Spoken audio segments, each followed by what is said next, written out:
Ang ikli lang ng buhay, no? Wala nang pause o rewind. Di ka rin pwedeng mag-fast forward sa future. In short, walang kasiguraduhan. Pero one thing is for sure. Hawak mo ang ngayon. Kaya sulitin mo bawat sandali. Piliin mong maging masaya at ipaglaban ang mga pangarap mo. Tara, samahan mo akong kilalanin ang sarili ko. Ako nga pala si Joshua De Jesus, 12 taong gulang at pinanganak noong August 8, 2004. Second year midwifery student from Palawan State University. Sa dami ng ginagawa ko araw-araw sa school at sa bahay, minsan gusto ko lang magpahinga at gawin ang mga bagay na talagang nagpapasaya sa akin. Kaya kapag may free time ako, sinisigurado kong bibigyan ka ng oras sa mga hobbies ko. Isa nga pala sa pinaka ini-enjoy kong gawin ay magbasa ng mga online books o tinatawag na manga.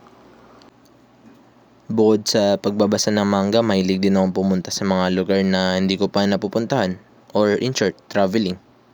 Hindi naman kailangan laging malayo yung lugar. Kahit naman sa mga simpleng lugar lang sa city or sa mga rural areas na hindi ko pa na-explore or napupuntahan. Ang nagpapayinig sa akin? Ako, mismo.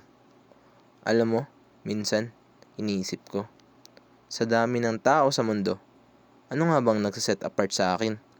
Pero na-realize ko, ako mismo. Ako mismo. Walang ibang may eksaktong pananaw, kwento, at paraan ng pag-iisip tulad ko. Hindi ko kailangang magpanggap para lang magustuhan ng iba. Mas gugustuhin ko pang makilala sa pagiging totoo kesa sa pagsunod sa kung anong uso o sa kung anong hindi ko naman gusto. Bago ko nga pala tapusin tong video, gusto ko lang sabihin na okay lang naman magkamali.